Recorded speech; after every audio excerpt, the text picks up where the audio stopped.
So go right. Oh God, that was, you could take that out. So just, yeah. Oh God.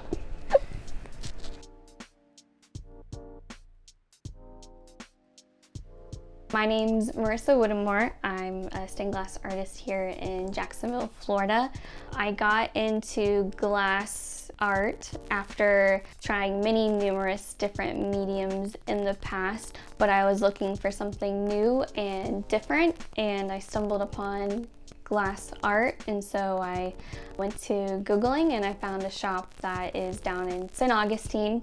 And the very first time that I ever went there, the shop owner David pretty much forced me to sign up for his class because I was going to attempt it on my own and just buy the supplies, and he was like, no, you need to take my class. I'll show you how to do it. And so it was like a 4-week crash course. I went there every Saturday morning for 3-4 hours, and yeah, the rest is history. I made my first piece ever there, and then I just kind of stuck with it since then. I kept going.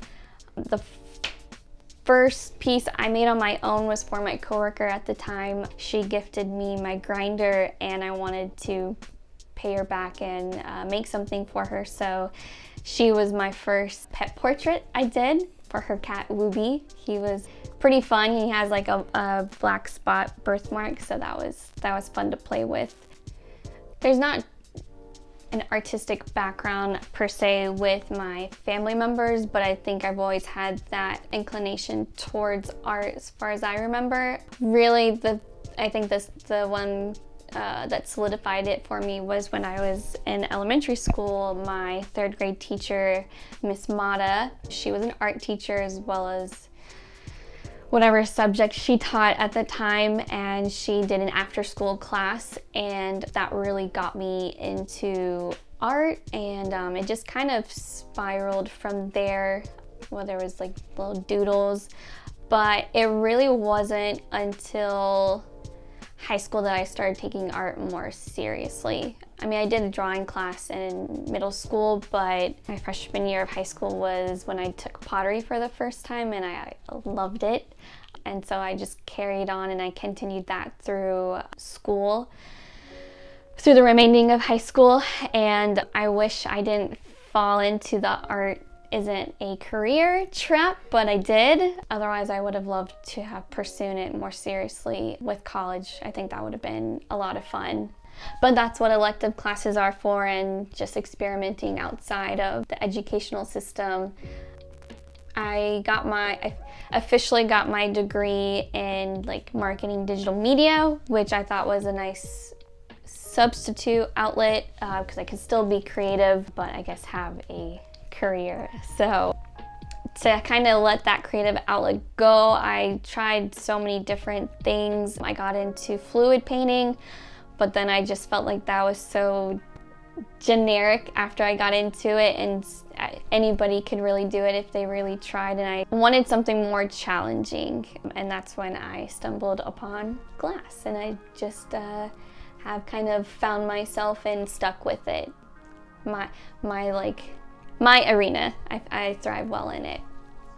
I feel like art is such a natural thing.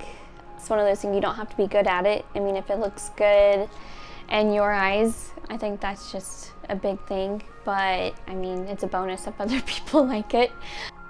I guess I could be a very systematic person, so that's really why I like glass work, because it is such a repetitive going through the motions process. So from the very beginning of drawing the pattern up, selecting the glass for it and the colors, to the actual scoring and cutting of the glass, I can just go through the waves of each motion, and it satisfies me.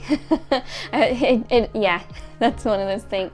Those weirdly odd, satisfying things that people find pleasure in. That's glass for me.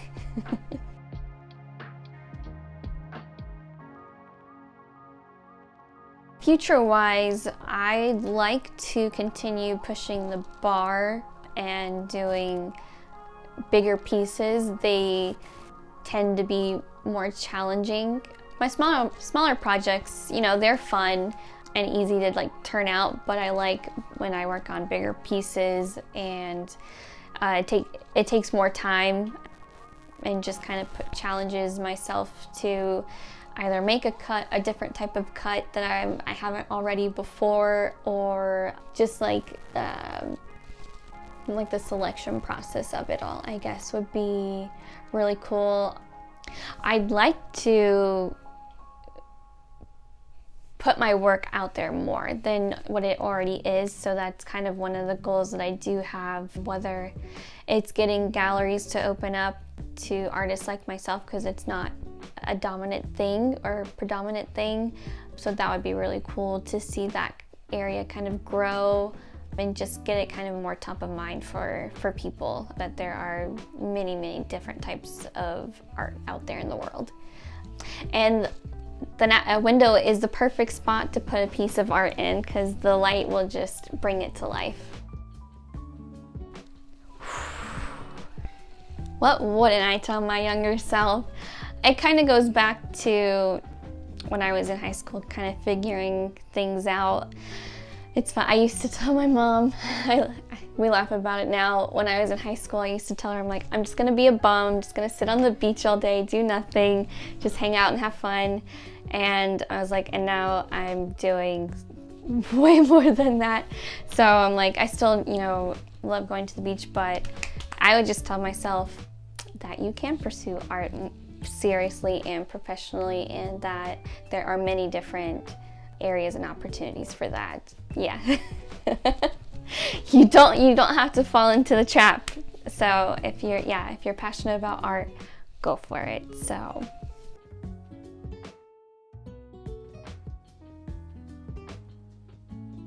my most innovative, and probably the one that really kind of propelled me, was the Medusa piece that I made last summer for the first time. I bought the pattern from Justin Binke, if I said that correctly.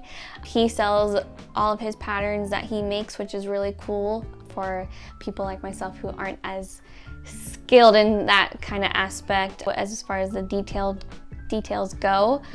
But yeah, she was the icing on the cake. She was the very first big piece I ever did, and I thank my best friend Sam for pushing me, because she fell in love with it and she's like, I have to have this, I want this. So the color choices that I did for Medusa were mirrored after her, as far as like the coloring of the snakes and everything. And that was many lessons learned, because that was almost 400 pieces cut, both big and small, and so it was very challenging, but I loved it all. So that was, I tend to torture myself with pieces like that, but they always end up being like the best ones. So I just keep going, I just push through it. So last year, when I lost my job to COVID, I really got to thinking and just visualizing and thinking about where I'd like to see myself and what I want to see out of this, and reality quickly hit me in the face. So it's a far future goal, but I would love to open up my own either like studio / shop, kind of much like David's in St. Augustine.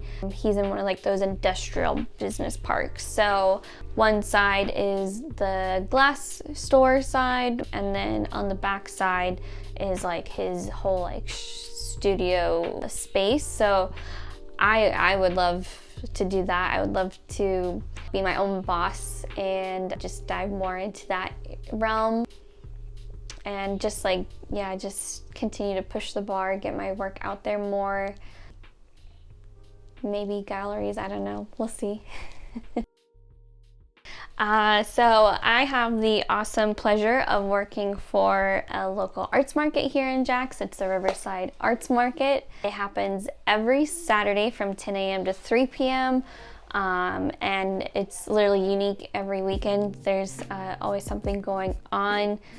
We keep food trucks on rotation. Our River Stage is active again for local musicians to perform, and we have so many different makers, producers, growers for people to buy fresh local produce. So if you are ever in Jax, always stop by. It's one of the top destinations in Jax, so it's always a great fun time.